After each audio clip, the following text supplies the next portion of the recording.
તણાવભરી જિંદગીમાં એક સાંજ પણ જો હસતા હસતા વીતે તો એનાથી વધારે સારું બીજું શું હોઈ શકે। જી હા, એક પછી એક શોમાં પ્રેક્ષકોની વાહવાહ મેળવતું સંવાદે તાળીઓના ગડગડાટ અને વન્સ મોરની બૂમાબૂમ સાથે એક અવાજે વખણાયેલી સાવ નવી જ કોમેડી અને મનોરંજનનો રસથાળ પીરસતા અદ્વૈત પ્રોડક્શન હાઉસનું કેતન દવે નિર્મિત નાટક અરે કોઈ પપ્પુને પરણાવો નાટકનું આયોજન અમદાવાદ ટાગોર હોલ ખાતે 12 એપ્રિલના રોજ થવા જઈ રહ્યું છે। વર્ષોથી સ્ત્રી સશક્તિકરણ, સ્વરોજગાર અને બાળ શિક્ષણના ક્ષેત્રે સામાજિક કાર્યકર તરીકે અથાક સફળ પ્રયત્નો કરતી સંસ્થા ચિરાગ ખાદી ગ્રામોદ્યોગ વિકાસ સંઘના પ્રમુખ હેમલબેન શાહ દ્વારા પ્રસ્તુત થયેલી અને ગુજરાતી સિરિયલ, ફિલ્મ અને નાટકના જાણીતા કલાકારો દ્વારા રજૂ થતું આ નાટક ખરેખર સાંજનો થાક ઉતારી દેશે તેમાં બે મત નથી। આ નાટકમાં પ્રકાશ જોશી, મિતેશ પ્રજાપતિ, રુચિતા ચોથાણી, અમિત અકોલકર, જીલ પટેલ, વૈદિક પંડ્યા, હેતવી સોઢા, દ્વિતિ પટેલ સહિત અન્ય કલાકારો ભાગ લઈ રહ્યા છે। આ નાટકના લેખક દિગ્દર્શક યુગ મહેતા અને નિર્માતા કેતન દવે છે। સંજીવ રાજપૂત, અમદાવાદ। મારું નામ હેમલ મિલન શાહ છે। ચિરાગ ખાદી ગ્રામોદ્યોગ વિકાસ સંઘની હું ચેરપર્સન છું અને આજે આપની સમક્ષ અમારા ડાયરેક્ટર યુગ મહેતા સાહેબ છે, દિગ્દર્શક છે નાટકના, અને પ્રોડ્યુસર સાહેબ છે અમારા કેતનભાઈ દવે સાહેબ। અમે લોકો લઈને આવી રહ્યા છે આપની સમક્ષ અરે કોઈ પપ્પુને પરણાવો નાટક ગુજરાતી ડ્રામા છે, જેનો શો 12 તારીખે 12/4/2024 રાત્રે 9:30 વાગે ટાગોર હોલમાં રાખેલો છે। આના કેટલા શો થવાના છે? આના શો માટે વધારે તમને બ્રીફ કરી શકશે અમારા પ્રોડ્યુસર સાહેબ। નમસ્કાર મિત્રો,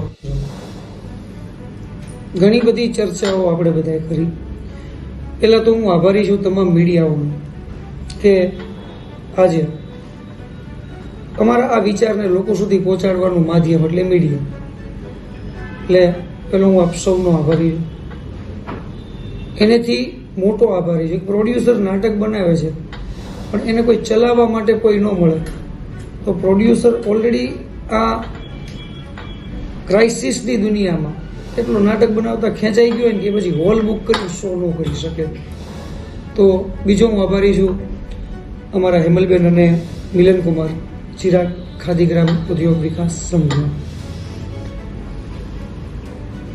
આ બધું જોયા જાણ્યા પછી મને એવો વિચાર આવ્યો કે આપણે ઘણું બધું ડોનેશન કરતા હોઈએ છીએ, કોઈક શ્રમનું કરતા હોય દાન, કોઈ ઇકોનોમી ડોનેશન કરતા હોય, કોઈ વિચારોથી કરતા હોય છે, પણ મારો પહેલો પ્રયત્ન છે કે મારું આ તૈયાર કરેલું નાટક અરે કોઈ પપ્પુને પરણાવો, જે મારું ડ્રીમ હતું કે બે વાર હર્ડલ્સ પાસ કર્યા પછી પણ જજુમીને અમે ઊભો કર્યો અને હવે એવું થયું કે આ ફળ પાકી ગયું છે લોકોને ખવડાવવા માટે અને સરસ મજાનો એક આંબો ઊભો થયો છે કે જેમાં ફળ બેસે ને લોકોને ખવડાવી શકશે।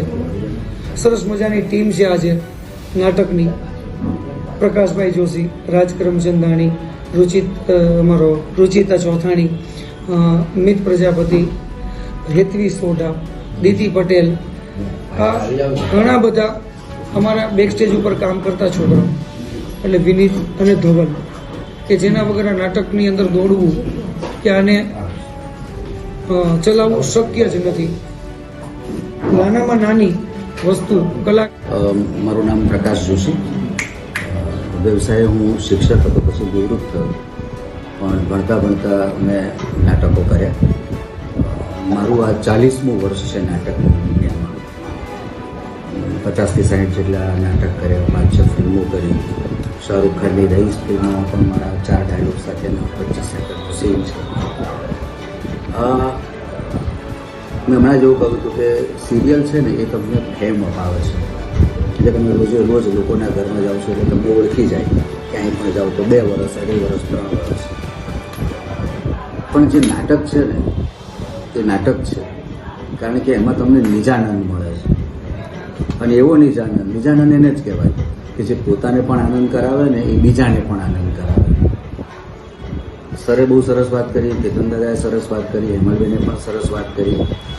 કલાકાર ત્યારે જ સ્ટેજ ઉપર આવે છે કે જ્યાં સુધી કેતન દાદા જેવી વ્યક્તિ ના હોય, હેમલબેન ના હોય, યોગેશ દાદા ના હોય. કોઈ પણ કલાકાર એવું કહેવાય છે કે જ્યારે રાઇટર લખતા હોય છે ને ત્યારે જે પાત્ર પહેલી વખતે કાગળ પર લખાય ને ત્યારથી જ એ કલાકારનો એનો ગર્ભધારણ થઈ જતો હોય છે કે આ રોલ આ જ કરશે. એટલે લખાણ નથી તો કશું જ નથી. સ્ક્રિપ્ટ બહુ સરસ મજાની છે આ નાટકની. આવે છે ઘણા બધા સોશિયલ કોમેડી નાટકો અમે પણ જોઈએ છીએ. અમે ઘણા સોશિયલ કોમેડી નાટકો મેં કર્યા પણ છે. આ સ્ટોરી છે ને એમાં એવું લખ્યું છે કે ઊંધા ફેરાની અવળચંડી કોમેડી. એટલે હવે એને તો સમજાવવા કરતાં એ જોવાથી વધારે ખબર પડે એવી વાત છે. રમ્પસ કોમેડી પણ હોય છે પણ આમાં દરેક સીનમાં દાદાની બહુ મોટી ખાસિયત છે કે દરેક બ્લેકઆઉટમાં પ્રેક્ષકોને ક્રિયોસિટી લાગે કે હવેના પછીના સીનમાં શું, અને કોઈ ગેઝ ના કરી શકે